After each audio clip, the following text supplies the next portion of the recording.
Why do we call them illusion? But they look so real. How can you call a thing illusion when it's so real, looking so real? The scientists say in physics today, and for some time, that what we are seeing as solid stuff around, including people, is nothing but space. And space has nothing in it. However, in it, the space, and it's still space. After we are in it, we are still space. There's no physical stuff in it. They say, supposing space is pulled out from this world, from this planet, from this universe, from the galaxies, space is pulled out, nothing will be left. Not that we are pulled out, we can be here. If only space is pulled out. When I was studying physics in 1943 in the college, a physics professor told us, this planet looks so big. Actually, it is space. If you pull the space out, it will contract to the size of a football. It is so small. And the rest is all filled up with space. The real material stuff is only a football. That was 1943. In 1963, 20 years later, at Harvard University, a physics professor tells us, if all the space is pulled out, it will become like one marble. In 1983, the physics professor says, if the space is pulled out, it will be a pinhead. In 2003, they said there won't even be a pinhead. So we are all space, nothing else. Once, a well-known master, Guru, Satguru, a Satguru, who was the guru of one of my colleagues when I was working for government. My colleague loved me, loved by praising my own guru, he praised his own guru. Then one day he comes to me. We were both in high positions. We were chief secretaries of states. I was chief secretary of one state, he was chief secretary of the neighboring state. But we had different gurus. He came to me and he said, my guru wants to meet you. I said, most welcome. How about your guru? I say he is dead. He died in 1948. I'm sorry he can't meet you. But I'll be very happy to meet your guru who is alive. So he brought his guru to me. Beautiful man. And the man comes and says, my disciple praises you so much. He said he goes to you and recharges his spiritual battery. I thought I might also go and see you. I said, most welcome, sir. What can I do for you? He says, I've come to initiate you. I said, I'm already initiated by a perfect living master. He said, but that's no good initiation. That makes you do meditation. That makes you do restrictions on diet. That makes you do listening to sound by plugging your ears and wasting all that time. My method is very simple. I show you Guru, I show you God, I show you, and when I initiate you. I can show you the whole creator of this entire universe at the very time when I initiate you. I said, I am not in a hurry. I am willing to wait. He said, no, I'll show you right now. I said, all right, go ahead, initiate. So he initiated me and showed me the creator of the whole universe. You want to see that? One of you ought to see the creator right now. I share the same initiation. If you want to see. He said, hold your hands like this, which I did. Bring them together. Separate them again.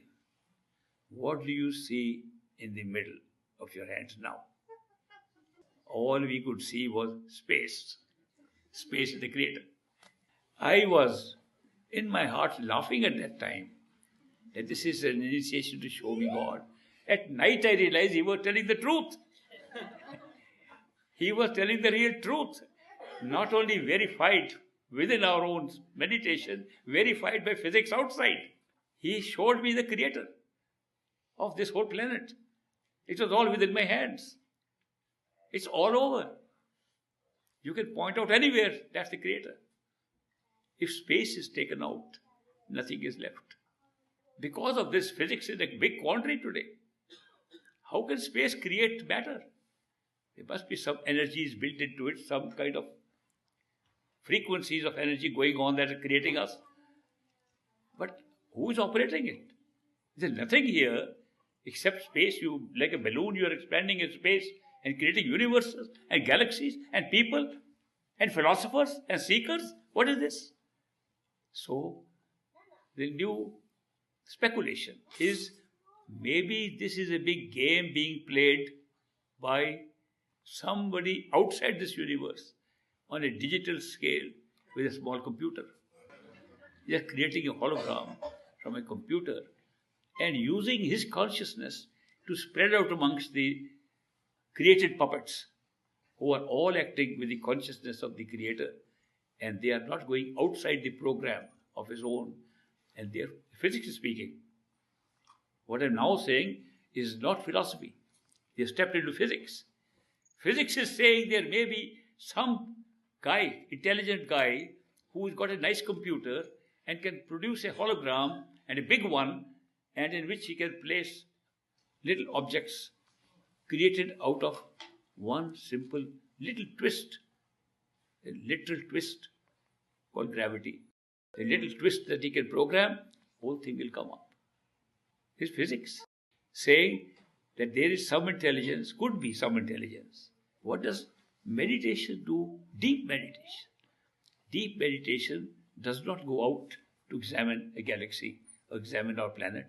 Deep meditation goes inside to see what is the role of our consciousness inside, or life force inside, in having these experiences.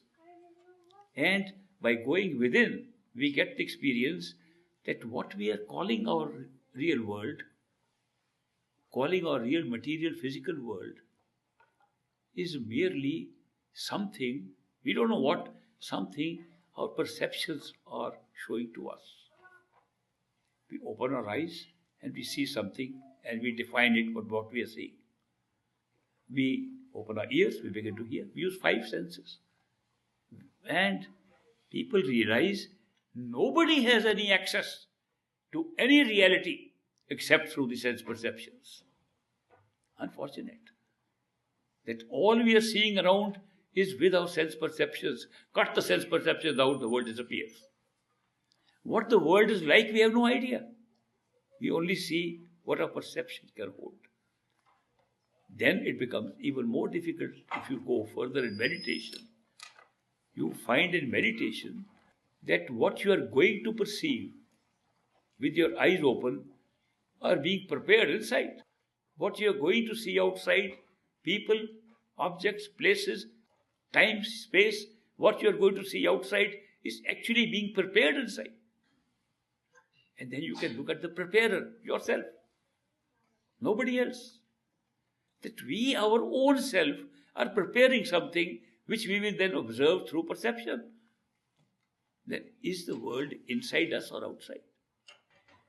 Very difficult to explain that if we are preparing our entire world, which we can see through perception, is being prepared inside, and we can see the preparation personally, that the self is preparing that, and we open our eyes and open our ears and see a world.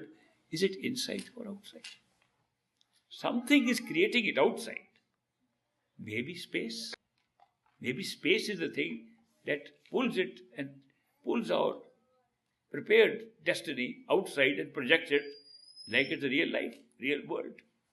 Or maybe it's a real world that makes us believe as human beings that we are able to meditate and go and see something inside. Which one is true? It's not very clear. Not very clear to us, and not very clear to thousands of people for thousands of years. But they have been debating it.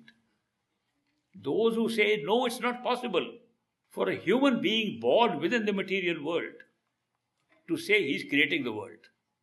That's not possible at all. Those people are called the materialists.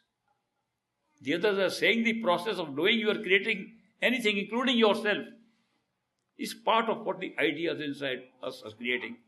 They're called idealists. The debate between the materialists and the idealists has been going on for thousands of years. The unfortunate part is that they don't want to examine the data from which you start, the assumptions from which we start. Therefore, we stick to our own assumptions, and therefore we can't find any truth. To be a real seeker of the truth, you should make no assumption except what you can experience personally, immediately. If there is no immediacy in your experience, your one day experience has no value. If you can experience something right now, that you can say is some good point to start with.